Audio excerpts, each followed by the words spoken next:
In the 1980s, nobody expected a Buick to outrun Ferraris, or a humble Monte Carlo to carry NASCAR DNA onto Main Street. These weren't just cars, they were shockwaves. Hidden in plain sight, they rewrote the rules of speed and proved muscle was alive when everyone thought it was dead. Top 1, 1986, Chevrolet Monte Carlo, SS Aerocoupe. Some cars were born for the showroom, others were born for the track. The 1986 Chevrolet Monte Carlo SS Aerocoupe was never about boulevard cruising. It was a loophole on wheels, a NASCAR-inspired homologation special that looked more at home on Daytona's high banks than in a suburban driveway. And with only 200 built, its presence alone is shocking. By the mid-1980s, Chevrolet's Monte Carlo SS already carried muscle credentials with a 305 cubic inch high-output V8, rated at 180 horsepower and paired with a 4-speed automatic, but NASCAR rules required manufacturers to produce road-going versions of their aerodynamic designs if they wanted them on the track. So Chevy secretly greenlit a limited run, the Aerocoupe. On the outside, the differences were subtle yet dramatic. The standard SS wore a vertical rear window and squared trunk. The Aerocoupe replaced that with a long, sloped rear glass and shortened deck lid, all designed to reduce drag at 200 mph. It looks sleeker, faster, and entirely out of place among mid-80s boxy coupes. Inside, however, it was still Monte Carlo: cloth bucket seats, full gauges, tilt wheel, and a surprising level of comfort for something bred for stock car glory. Here's where the twist comes in. The Aerocoupe wasn't built to satisfy customers, it was built to satisfy NASCAR. Chevrolet had to produce 200 street-legal units to homologate the sloped rear glass for racing, and that's exactly what they did in 1986, just enough to check the box. In the showrooms, buyers who stumbled across one weren't just getting another Monte Carlo SS, they were taking home a piece of NASCAR engineering disguised as a daily driver. On the street, performance was modest, 0 to 60 in around 8 seconds, quarter mile in the low 16s. But stats don't tell the story. The Aerocoupe's value came from rarity and purpose. With just 200 produced, it became one of the rarest Chevrolets of the decade. Collectors now pay a premium because every Aerocoupe connects directly to Dale Earnhardt's thunderous black No. 3 storming around Daytona. It wasn't about raw horsepower, it was about bending the rules and bringing a slice of the oval to Main Street. The Aerocoupe proved that speed wasn't always about power, but about clever design. Yet, the 80s still had machines that didn't rely on loopholes. They relied on brute force and turbocharged fury, which is why the next shocker left an even deeper scar on the muscle car landscape. Top 2, 1987 Buick GNX. What if the fastest muscle car of the 1980s wasn't a Corvette, Camaro, or Mustang, but a blacked-out Buick? The 1987 GNX shattered expectations. It looked like a banker's car but ran like an assassin in the night. And with only 547 built, it shocked not just enthusiasts but the entire industry. Buick's Grand National was already a street legend, a turbocharged V6 coupe cloaked in sinister black paint, but in 1987, its final year, Buick partnered with ASC McLaren to unleash the ultimate send-off, the GNX, short for Grand National Experimental. On the outside, it looked subtle, almost understated. Black-on-black paint, flared fenders, and mesh-style wheels hinted at menace without screaming it. Inside, you got analog gauges with a turbo boost readout, gray cloth seats with embroidered GNX logos, and the kind of 80s GM plastics that betrayed its sleeper image. It was still comfortable, with air conditioning, a radio, and the kind of cabin you could daily drive until you pressed the throttle. Under the hood lurked a turbocharged 3.8-liter V6, heavily massaged by McLaren. Officially, Buick claimed 276 horsepower and 360 pound-feet of torque. But in reality, it made closer to 300-plus horsepower, and that torque came in like a sledgehammer. The result? A 0 to 60 time of 4.7 seconds and a quarter mile of 13.5 seconds at 102 mph, quicker than a Ferrari Testarossa, quicker than a Corvette. A Buick coupe embarrassed the world's exotics. And here's the twist. The GNX wasn't meant for the masses. Buick built exactly 547 units, each numbered, each special, Buyers didn't just get a car, they got bragging rights to own one of the quickest American cars of the decade. The GNX redefined what muscle could be. It proved you didn't need a big block V8 to dominate the quarter mile. Technology could outgun displacement. Today, GNXs are million-dollar collectibles, icons of the sleeper ethos, and for those who saw one rumble past in 1987, the shock still lingers. This Buick was faster than anything they thought possible. But while the GNX stunned with turbo V6 wizardry, Pontiac had its own shocker, waiting in the wings. A Trans Am that borrowed the same turbo magic, dressed in anniversary white and aimed squarely at the legend Buick had just created. Top 3, 1989 Pontiac Turbo Trans Am 20th Anniversary. By 1989, the muscle car was supposed to be dead. Choked by emissions and weight, Detroit's icons had lost their bite. But Pontiac wasn't done. For its 20th anniversary Trans Am, it pulled a trick from Buick's playbook, a turbo V6. What followed shocked everyone, a Firebird faster than a Corvette. The standard Trans Am GTA was already Pontiac's flagship, but for the anniversary model, engineers borrowed Buick's legendary turbocharged 3.8-liter V6, the same power plant that made the GNX feared. Only this time, Pontiac tuned it further for its sleek F-body coupe. On the outside, it didn't scream monster. Finished exclusively in white with tan interiors, subtle 20th anniversary badging, and gold GTA wheels, it looked elegant rather than outrageous. Inside, the cockpit was pure late 80s Pontiac. Analog gauges with a turbo boost display, bolstered leather or cloth seats, and driver-focused controls. Comfortable, civilized, but always hinting at something beneath. And that something was devastating. Officially rated at 250 horsepower and 340 pound-feet of torque, the 3.8-liter turbo V6 was deliberately underrated. In reality, dyno numbers crept closer to 300 horsepower. Thanks to its lighter weight and tuned 204R automatic, the Turbo Trans Am hit 0 to 60 mph in 4.6 seconds and ran the quarter mile in 13.4 seconds at 104 mph. That was quicker than the Corvette of the same year, a move that rattled Chevrolet's pride. Only 1,555 units were built, making this more than just a celebration car. It was a wolf in elegant clothing, a limited production legend that proved Pontiac still had fight left in the muscle game X. The Turbo Trans Am cemented its status by serving as the official pace car of the 1989 Indianapolis 500, the first pace car that needed no mechanical modifications to handle track duty. Collectors now hunt for them relentlessly, especially low-mileage examples, because it represented a perfect storm: Buick's turbo wizardry, Pontiac's styling, and a quarter-mile time that embarrassed icons. But while Pontiac borrowed turbo magic to shock the world, across the showroom Mercury tried a different approach, offering a fox-body twin to the Mustang that few noticed at the time, but which carried its own hidden punch. Top 4 1985 Mercury Capri 5. When you think fox-body muscle, the Mustang dominates the spotlight, but lurking in the shadows was its sibling, the 1985 Mercury Capri 5. Same bones, same roar, but wrapped in sleeker, rarer bodywork. While everyone lined up for the Mustang, only a few dared to grab the Capri, making it one of the quietest shocks of the 80s. The Capri shared its DNA with the Mustang GT, built on Ford's Fox platform, but Mercury gave it unique sheet metal, bulging fender flares, a bubble-back rear glass hatch, and distinctive taillights. To the untrained eye, it looked like just another compact coupe. To insiders, it was a muscle car in disguise. Inside, the cabin was pure mid-80s Ford analog gauges, supportive bucket seats, a driver-centric center console, and options for cloth or leather trim.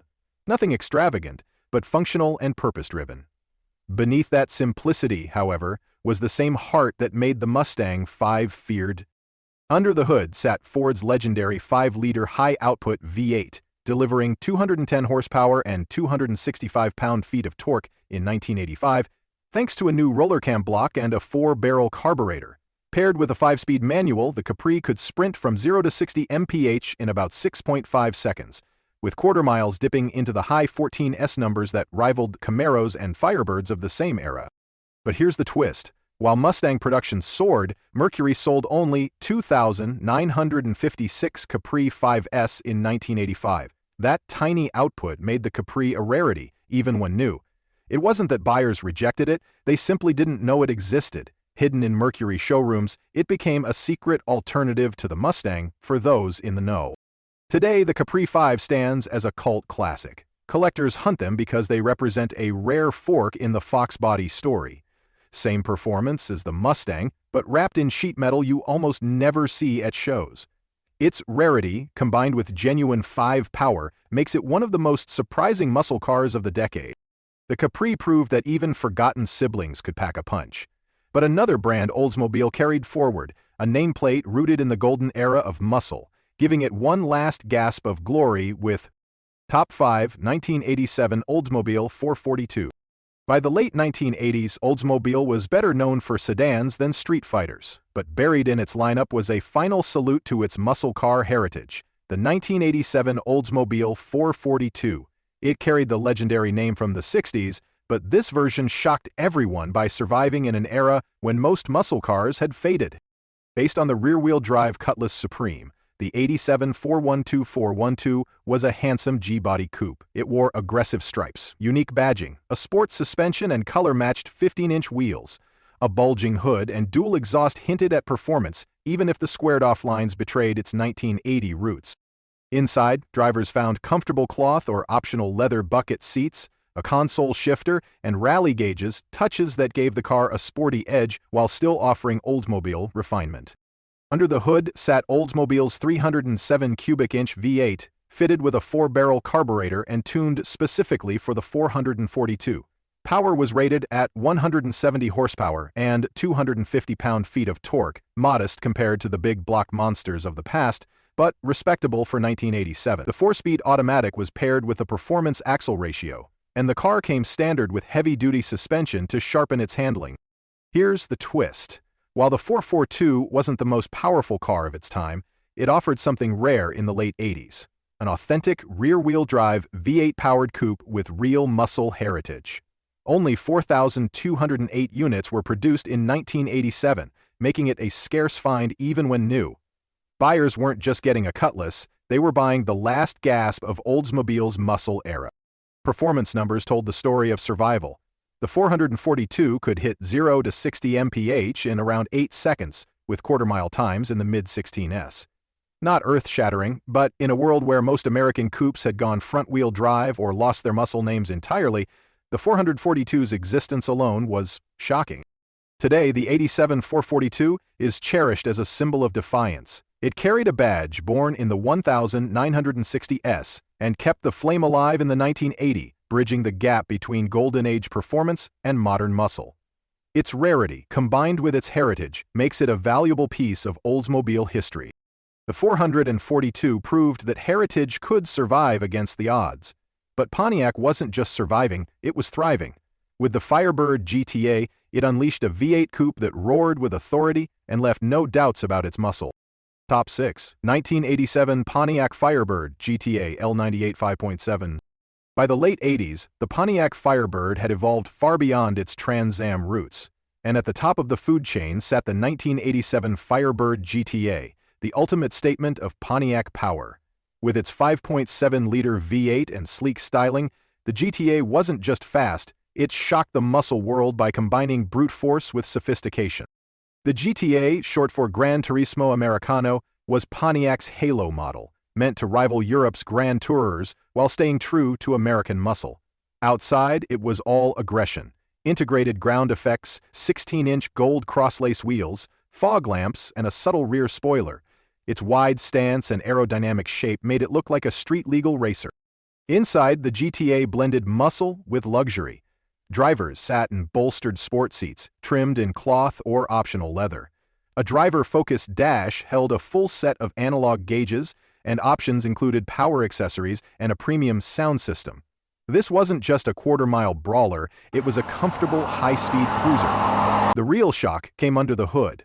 Buyers could choose Pontiac's 5-liter, but the crown jewel was Chevrolet's 5.7-liter L98 V8, the same engine found in the Corvette. Rated at 225, 245 horsepower, and 330 pound-feet of torque, it was paired with a 4-speed automatic, as the torque was too much for Pontiac's manual gearboxes. Performance was strong for the era, 0 to 60 mph in around 6.5 seconds and quarter miles in the high 14s. Production numbers tell the story of exclusivity. In 1987, Pontiac built only 7,818 GTAs with the L98 engine, making them far scarcer than the standard Trans Am. The GTA wasn't just another Firebird, it was Pontiac's technological flagship. For enthusiasts, the GTA proved Pontiac could blend style, comfort, and performance into one formidable package. It was a car that shocked rivals by offering Corvette-level power in a Firebird body. Today, surviving GTAs are highly sought after, representing one of the purest expressions of Pontiac performance in the 1980s. The GTA showed how Pontiac elevated muscle into luxury territory, but Ford took the opposite path, keeping it raw, simple, and aggressive. And nothing captured that better than the 1987 Mustang GT5. Top 7. 1987. Ford Mustang GT5. By 1987, the Mustang had clawed its way back from near extinction. With the arrival of the GT5, Ford reignited the muscle car wars. Affordable, raw, and brutally effective, the 87 GT shocked everyone by proving that muscle wasn't dead, it was just wearing a Fox body disguise. The 1987 Mustang brought a major refresh to Ford's Fox platform. The GT wore sharper aero-inspired bumpers, side skirts, and a wraparound rear spoiler, setting it apart from the plain LX. Fog lamps and 5 badges warned of the power within. Inside, the GT delivered a simple but functional cockpit, supportive sports seats, a full-gauge cluster, and available premium sound. It was still a driver's car, light and focused.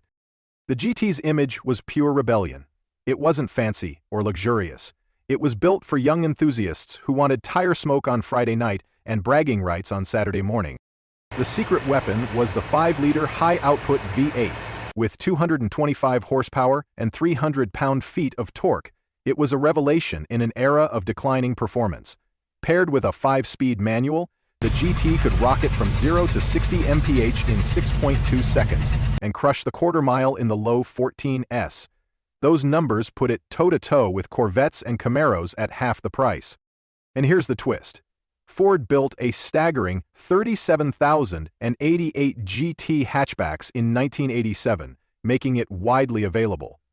But instead of diluting its appeal, mass production amplified its legend. Suddenly, muscle wasn't reserved for the wealthy. The Mustang GT was the people's performance car. The 87 GT became an icon of the decade, fueling street races and inspiring a generation of tuners. It proved that raw V8 muscle could survive the 80s, wrapped in an affordable package. Today, clean survivors are treasured, not just for performance, but for what they represent: the rebirth of American muscle. The Mustang GT was loud, rebellious, and everywhere. But Chevy had a different answer, one that blended futuristic styling with America's sports car heritage. And in 1984, the Corvette C4 shocked the world with its own vision of speed. Top 8. 1984 Chevrolet Corvette C4 L83 Crossfire. The Corvette had carried America's performance hopes for decades, but by the early 80s it was outdated. In 1984, Chevrolet struck back with the C4, sharp, modern, and futuristic. It shocked the world not just with its styling, but with an engine that split opinions. The Crossfire V8. The C4 looked nothing like its predecessor. Gone were the flowing curves of the C3, in came flat planes, hidden headlights, wraparound glass, and a single-piece clamshell hood that exposed the entire engine bay. Inside, drivers sat low in futuristic sport seats, staring at a fully digital dashboard filled with bar graphs and glowing numbers. The Corvette suddenly looked ready for the space age. Beneath the skin, engineering pushed forward. A uniframe chassis, aluminum suspension arms, and improved aerodynamics gave the car agility unheard of in an American performance machine. Wider tires and tighter handling made it more competitive against European sports cars at a fraction of the cost. The surprise came under that dramatic hood. Instead of a new powerhouse, Chevrolet installed the 5.7-liter L83 Crossfire V8, rated at 205 horsepower and 290 pound-feet of torque. Critics groaned, but the car's lighter weight and improved design delivered performance anyway. 0 to 60 mph in 6.7 seconds, quarter mile in the mid-15s. Against rivals like Porsche, it held its own even if enthusiasts wanted more. Production told another story. Chevrolet built 51,547 units in 1984, making it one of the most common Corvettes ever. Buyers didn't care about criticism. They wanted that futuristic shape and digital dash, and they lined up in droves. The '84 Corvette became a paradox. Loved for its design, doubted for its Crossfire, it nonetheless reset expectations for what America's sports car could be. Later versions would gain more power, but the first-year C4 remains iconic for daring to take a leap into the future, even with imperfect execution. The 1984 Corvette didn't end debates, it created them. For some, it was a flawed icon. For others, it was the rebirth of an American legend. Either way, the C4 left a mark that no Corvette enthusiast can ignore. The 1980 gave us more than neon lights and power ballads. It delivered muscle cars that shocked the world with brains, brawn, and sometimes both. From NASCAR-bred loopholes to turbocharged assassins, each of these machines proved that speed could survive against all odds. And today, their legacy still commands respect at every car show and auction block. Which of these shockers would you want in your garage? Tell us in the comments below, and don't forget, hit that like button, subscribe, and ring the bell for more untold legends from Muscle Cars Revolution.